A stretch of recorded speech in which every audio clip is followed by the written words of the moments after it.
welcome to yet another episode of the BWB Micro Series. We're here at the Republic Bar with Raja Usanza, an old friend of mine. Raja, how you doing? Good. Raja, why don't you tell us a little bit about yourself? Well, my name is Raja, you got that right. I'm 38 years of age. I'm married with 2 kids. I school in Ghana, have my education at Notre Dame, primary education. My university education was both at UST and Legon. Prior to opening this bar, I was in software development. Software development. And, my hobbies are sports, martial arts. I enjoy watching movies. And I enjoy being with my friends, having a drink, having a game. That's what I do the best. Okay, so the Republic Bar, how did the concept come about? It happened, the concept dawned on us when about 3 to 4 years ago, I was taking a trip in Paris and I just passed by this little quaint bar by the street corner. It's called La Folie et Tête, is the name of this bar. And it's a very small place, it's actually half the size of this whole entire place you see right now. But what was very significant about it, what really made me attracted to that particular bar was people. You know, there's a whole plethora of people in that bar coming from different backgrounds and they're all interacting and they see themselves as one family. You know, they share ideas at the end of the day, they have drinks and they basically just have a good time. And the key component of that bar was music. And I just realized, it dawned on me at the time, it dawned on me that this was actually missing in our crowd.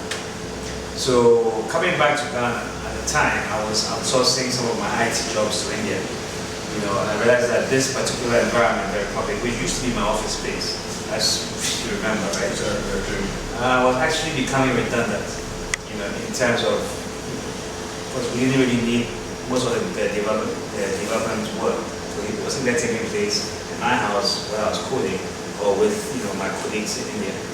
So my brother and I decided to convert this space into the Republic. And from the time that decision was made, we obviously were strategizing and positioning and branding this whole entire experience. So that's where it started from. It was inspired by this small little bar in Paris. It's interesting to know. I mean, one day I'm coming over to come check up on Raja, how you doing, where is he? The next thing, a friend is telling me, oh, let's have dinner at this place called the Republic. And I come and I recognize this place. This is Raja's place. What happened here? You know, and I see things happening. Yeah. Then the next time I come again and the whole place is packed and it's like the big thing, everybody's talking about it. Yeah. What happened? What did you do right? I think we basically filled a gap which was, something was missing, on the entertainment scene. Something was definitely absent. And myself and my brother my brother, by the way, is my co-partner, we are co-founders. We realized we like to party a lot, as you already know. Back in the day when we were writing software, so whenever you have time, you're at the bar interacting before you go back into your shell to be writing code. So we looked around the scene, the entertainment scene in Accra, and we realized that no, something was missing somewhere. We weren't really getting that fulfillment the way we wanted, So we were like, okay, since you realize that something is missing, what are you doing to fill that gap? And we were capable, the space was available, the location was right, our energies were in the right place, and we had some little funds for investment, so we were like, why not? Let's give it a shot and see what, let's be adventurous and delve into this dating. So you basically identified a need in the community and you fill that gap. Exactly. Provided a solution for it. Now, even in providing that solution, usually we see a lot of bars or spots or come up and die right out, you know.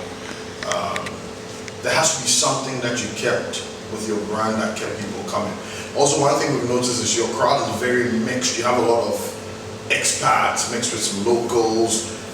It's become like the thing when it comes to poetry and art and creative art. How do you build that brand? How do you draw these different mixes together to your place? Well, if you identify what attracts people to this place, you would realize that in its entirety was what was missing on the scene. There wasn't that creative space available. That was a combination of a bar, a creative space, performance area, a location for good DJs, a location for local drink and food. All together as in one unit, that was not present here in Accra. So what did I do? Just basically I just did that. You know, good music is good music. You know, and that is part of our main foundation. Is the fact that we really make sure we focus on providing very good, healthy music. Food-wise, our food is very local. Our drinks are local. If you've been through the menu, it's all our inputs for our drink and food beverages are sourced locally. We don't sell any imported alcohol here in this bar except for wine from South Africa. So it has kept, and also the ambience resonates what Ghana was back in the day, in the 60s or in the early post-independence era. So all these elements combined, you know, make it an interesting stopover for our clientele, both local and foreign, because it's uniquely positioned that way. It centers on what is originally Ghanaian and what is also Afrocentric experience. Precisely, yes. I want to hear about the thought process behind concepts like Goat and some of your other intriguing names that you use for some of your items on your menu. Right. Okay, the Goat, for instance, is basically our curry goat. Okay. You know, and it's basically a goat curry at the end of the day, with a Ghanaian twist, of course. When we were testing, before we opened the kitchen section, of course, before we opened actually, we were, running tasting sessions with friends. And, one day, this friend of mine was sampling the Goat, which, the goat curry, which you now call Goat. And, after the first spoon was like, yeah. So, it's actually yeah. So it was like, this is right, this is correct. Okay. And we're like, and so when we're then finding names for, the various items on the food menu, when it got to the air, we were like, let's just call it the It's interesting because I actually thought it had to do with, something, bluffing goat or something. I mean, that's the concept that came to mind, but that's interesting. Okay. I've heard that before. People definitely have their, And then as far as the drinks are concerned, we have two of our flagship drinks basically. Is the Kurantumi and the Cocoa. And the Kurantumi is basically, I think the word speaks for itself. That drink is quite pronounced. It's quite a powerful drink, very enjoyable and refreshing at the same time. With lots of ice and lime and our local spirit, of course. I think I'll explain that in a second. Kurantumi is one of them, and Cocoa basically is my father's a chief. Okay. Of the Wechi traditional. He's a continuing of Wechi traditional, and his chieftaincy name goes by the Nako. So we just thought about adopting it. There's more about that. It's also a name that assigns a big meaning and a big status to what you drink. It's kind of like King Club or King Beer. Precisely, yeah. Interesting. Yeah. Wow. Now let's take it from Roger and your brother, from childhood. to, I mean, you guys were as unassuming as, you know, like to have fun, but you just made about the same mistakes every other young Ghanaian guy makes. Right. Very approachable, you know, you have your ups and your downs. What do you think you did right, or your parents did right, or what was that principle that you think you came across that has helped you finally achieve this level of success? Mom and Dad definitely gave us a very strong foundation in culture, ethics, and morality. It starts from there. And taking it further, abiding by the principles of truth and honesty, sincerity, I think is what has brought my brother and I this far. And everything you do, if you approach it with a clean, open heart, you know, and you're real, basically you're keeping it real. People resonate with that. And when you're trying to achieve something anywhere in the world, you do so not in isolation, you do so not in a vacuum, but you do so either in the presence of people or with people. So you always need to resonate that frequency with those who are around you. And I think that is what basically has carried us this far. It's one of the main key components that has made us come this far. It's being able to relate with people on a sincere and honest level. Because that things happen for you that way, because you're basically providing energy to people, and people in return provide you with energy, good energy. I think I would say that's one of the main key components.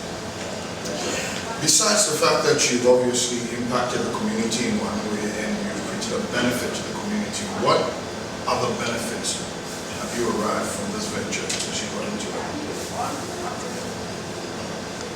I think apart from providing the community around us with adding value to what was already in existence before, that was a responsibility, by the way. I think we've been able to create a brand, a strong brand, thanks to our customers. When people speak of the Republic Bar, people seem familiar with it. Many Ghanaians who are, they come from the US or from the UK, and the first thing they want to do is go to this place called the Republic Bar. So that brand that has been created in the past 2 years, I think is quite a significant one, and a lot can be done with it. There's so much opportunity that has opened as a result of being in operation for these past 2 years, and appealing very much to our clientele by providing good music, good entertainment, good performances, etc., etc. So we have a good brand, and I think it can be utilized in a very positive way to again further achieve the objectives we had prior to opening the bar. The objectives are, they're larger objectives beyond having just a bar. Their objectives goes all the way to having a full-scale beverage line of alcoholic beverages, energy drinks, and what have you. So we'll definitely go in that direction. So yes, we're very happy with what has happened in 2 years. And but it's a much longer way to go. So yeah, I think we're satisfied. If you could tell us 3 things that could make a difference to any young person out there who wants to start a business, what are some of the ideals or some things that you think they should cultivate to ensure that they have success in their business? It's very important that when you want to start your own business, or you want to enter into any business endeavor, you need to be passionate about it. You need to be motivated by, by that particular industry you want to find yourself in, by that particular endeavor. You need to be very interested in it. You need to be passionate about it. You need to have a lot of interest in it. So, for instance, I'm running a bar, for instance, and I enjoy doing so. But prior to running a bar, I love to party and I love going to bars. So it becomes like clockwork anytime I'm here, attending to the needs of customers and etc., and dealing with musical equipment problems, and solving cocktail issues and what have you. It's a matter. It becomes a matter of interest more than anything else. It doesn't become a task, a difficult task. It's you go with the flow. So it's important that whatever, I know that there are lots of young people are trying to find opportunity, and to be adventurous and what have you. It is not the money-making equation that should be the driving force or the motivation behind what you want to get into. That would be a mistake. If that's the overriding factor, then it's not really. Yes, it can be fulfilling, but it won't be totally fulfilling. It won't be totally satisfying at the end of the day, because then you get, you get tired, you get fatigued, without even realizing it. So that's one thing. The second thing I will hit on is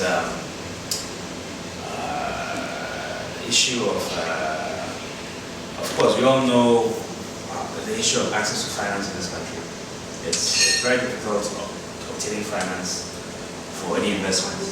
It's not easy unless you're fortunate to come from a rich background where you have relatives that can assist you, etc.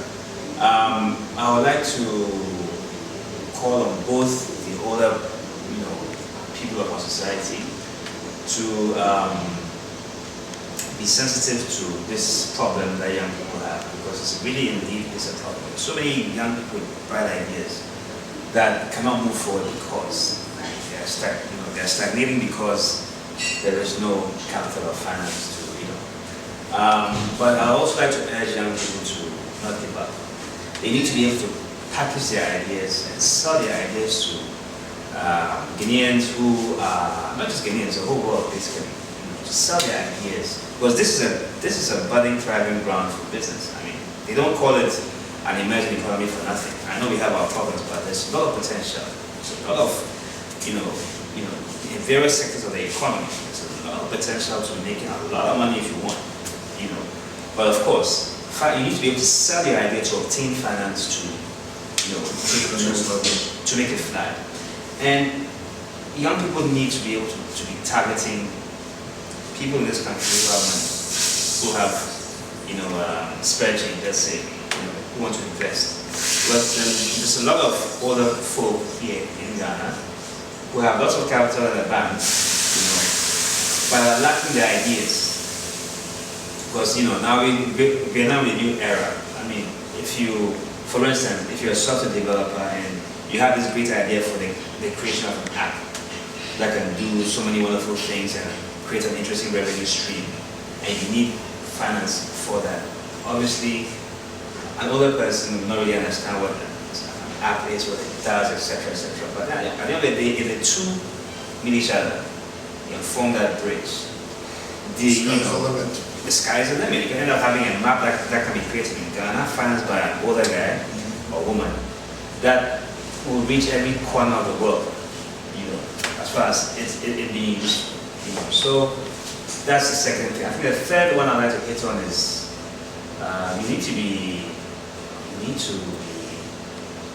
persevere. You need to be strong, and you always have to be optimistic, no matter what. If you look at the great things that have been achieved by great people here in Ghana, like one example is the UT Bank guy. Amwabin, for instance. If you look at Komada, or if you look at many people in this country, before you can actually make it, you have to go through some struggles, because Ghana is a rough and tough place. Let's not get it twisted. That's a fact.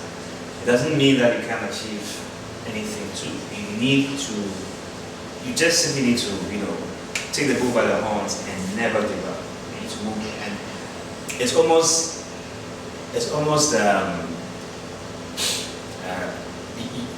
you can almost have that 100% guarantee that when you continue to persevere, you will see the light at the end of the tunnel. There's no question about that. I think it's Ghana's the only place I've seen that Exactly. you have that certainty. That all you have to do is stay. People just don't know how to look at it, or Right. they never stick around long enough. But I think most of the people who have 5-10 years will eventually take off. Right. And if I can add a fourth one, is that many things here in Ghana, many of the things we do as Ghanaians, we do things without finding other people's opinions. We should always share our ideas. I know, you know how everybody is afraid to share this idea or share that idea with somebody for fear of it being stolen or whatever it is. Before you engage in anything, share your ideas with different people, have different perspectives, have different approaches, different strategies, different maps, different, tactics and what have you, before you actually do anything substantial. Because you're investing, when you want to start a business or get into a business venture, you are investing your time and your energy. So take the time and the care and attention to strategize and furnish your approach before you actually start, putting your energy into it. And folks, that's what we're trying to get to. We're hoping that when you're inspired by one of the stories you see here, and it identifies or resonates with you with an idea that you have, you would seek to find the person and maybe share your idea with him so they can mentor you or something. Because otherwise, if we're not sharing knowledge, then how do we grow as a country, as a continent? Exactly. Roger, this has been awesome. It's been great dialoguing with you on the Breakfast series. Thanks for the opportunity. It's great what you're doing. We're going to do this again. Thank you very much. It's very inspiring. Awesome.